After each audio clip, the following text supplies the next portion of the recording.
मैं हेमंत गिर, द संकेत लाइव में आप सभी दर्शकों का स्वागत है।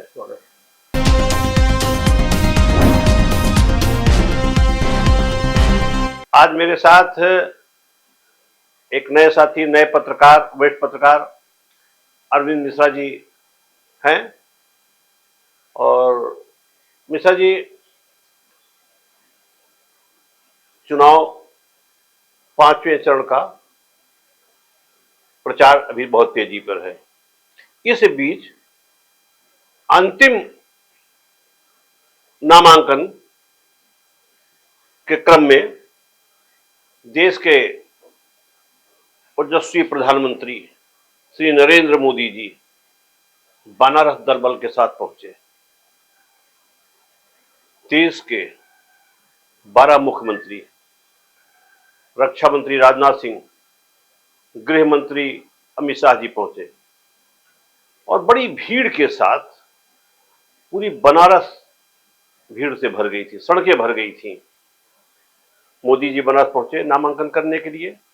सबसे पहले उन्होंने गंगा जी के दर्शन किए और उसके बाद काल भैरव गए। वहां दर्शन करने के बाद कचहरी आए, जहां उन्होंने नामांकन किया। 2014 में जब वो पहली बार लोकसभा के लिए नामांकन करने गए थे तो उन्होंने कहा था कि मैं खुद नहीं आया हूं, मां गंगा ने बुलाया है। पहले मैं सोच रहा था कि भारतीय जनता पार्टी ने मुझे यहां भेजा है, फिर लगता है शायद मैं काशी जा रहा हूं, लेकिन आज यहां आने के बाद लगता है कि न मुझे किसी ने भेजा है, न मैं यहां आया हूं, मुझे तो मां गंगा ने बुलाया है। और आज उन्होंने कहा कि मां गंगा ने मुझे गोद ले लिया है। मैं पूरे भावुकता से कह सकता हूं कि उस समय मैंने कहा था कि मां गंगा ने मुझे बुलाया है। आज मुझे लगता है कि मां गंगा ने मुझे गोद लिया है। तो हमें जानना चाहते हैं आपसे कि अब बड़ी भीड़ के साथ वहां पहुंचे और कभी उन्हें बुलाया था, कभी मां गंगा ने गोद ले लिया, तो इस पर क्या कहना चाहेंगे? देखिए, ये तो बहुत स्पष्ट है कि माननीय मोदी जी बनारस से चुनाव लड़ रहे हैं, नामांकन किया है, आज भीड़ के साथ, लोक लश्कर के साथ में किया। इसमें कोई दो राय नहीं कि मोदी जी के सामने कोई वहां पे टक्कर ले सकता है। मोदी जी की जीत निश्चित है, एकदम नहीं, किसी प्रकार की शंका का विषय है ही नहीं।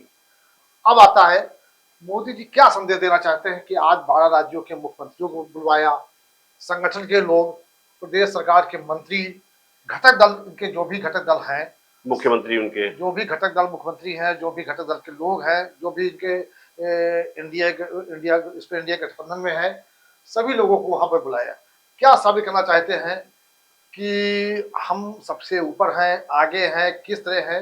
जब जीत निश्चित, जब एक तरफ आप दावा देते हैं कि 400 पार 400 पार, आपकी सीट भी जीत रही, तो क्या ये आप प्रदर्शन करना चाहते हो कि हम ही सबसे आगे हैं, नंबर 1।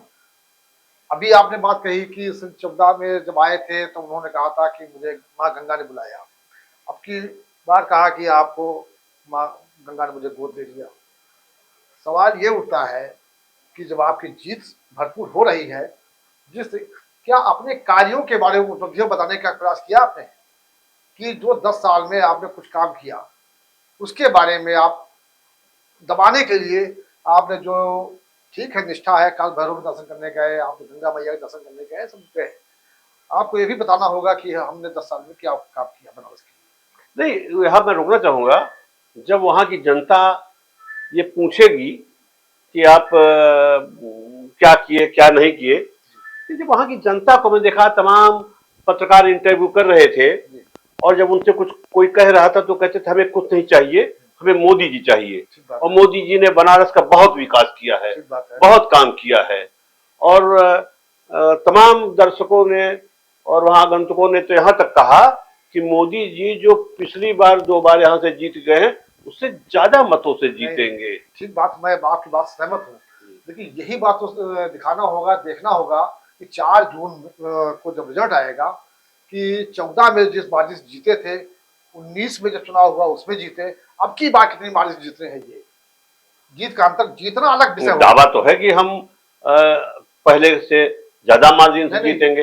अब वो तो यहां तक ही करें पूरे देश में कि 400 पार, तो जब 400 पार करेंगे तो वहां से भी देखो जीतना अलग विषय है। कोई सीट जीत जाता है, एक लड़का परीक्षा पास हो जाता है, और एक पास होता है किसने परसेंट से पास हुआ है।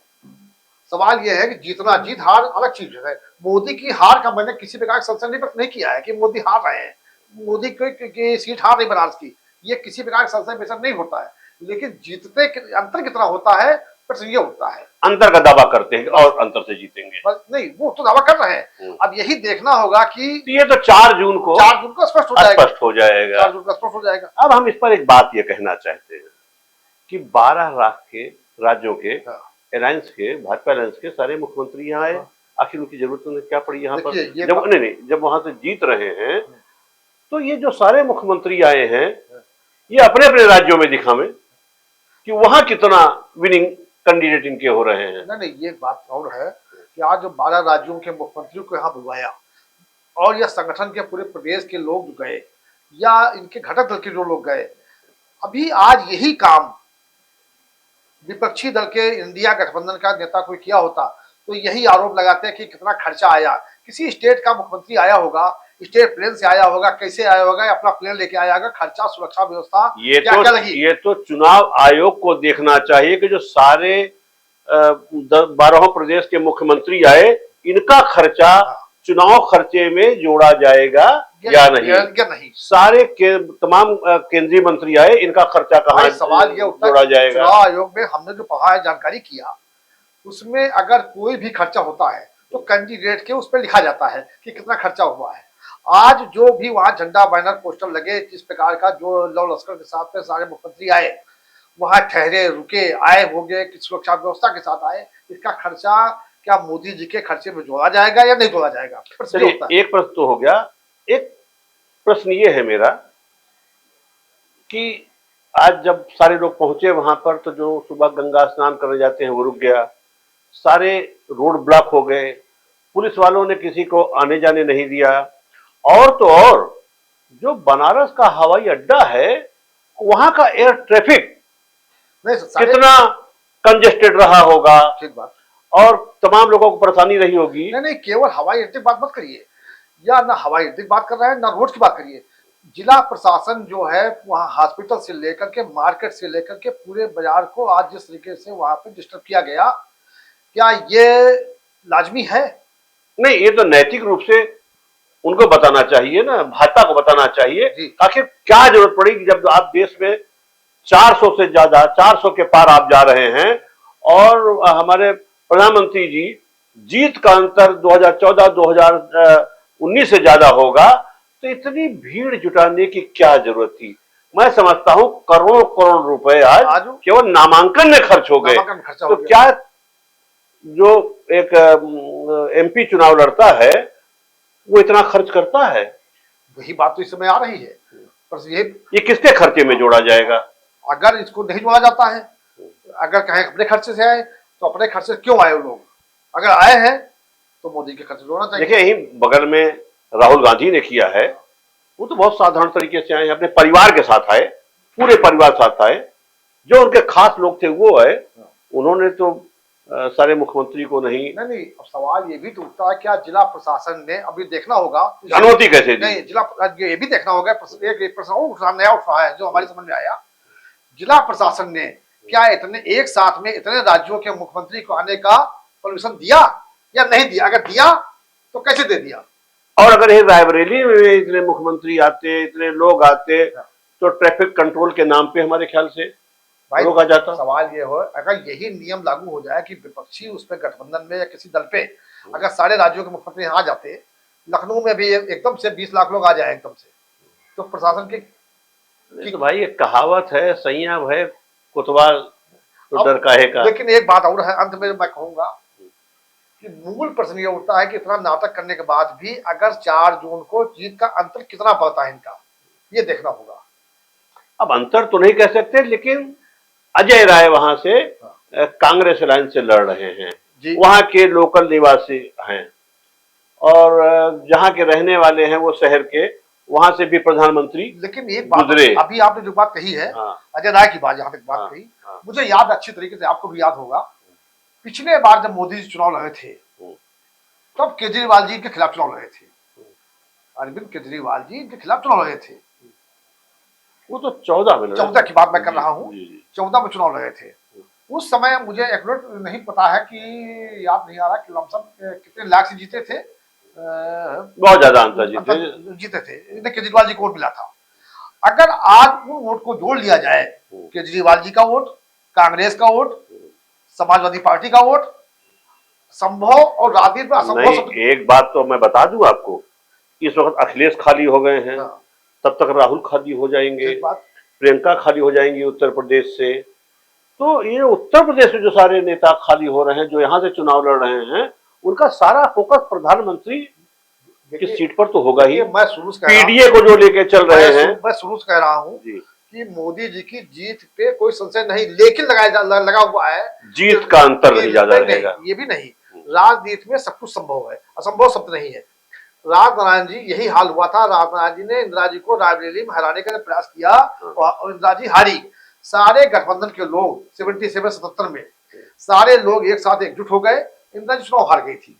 तो कुछ कहा नहीं जा सकता कि स्थितियां को, हम हारने की बात नहीं कर रहे कि ये चुनाव हार जाएंगे, अंतर की बात ये हो सकती है, और हार जीत तो फिर उस समय।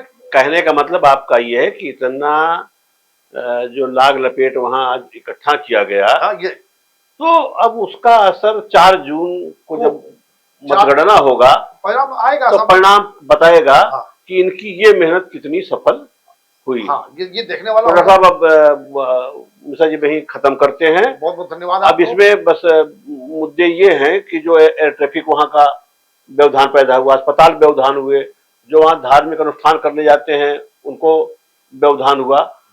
अब इन सब का असर जो है वो तो देखने को मिलेगा, लेकिन यह है कि जीत का अंतर क्या होगा वो 4 जून को मिलेगा। नमस्कार, बहुत बहुत धन्यवाद।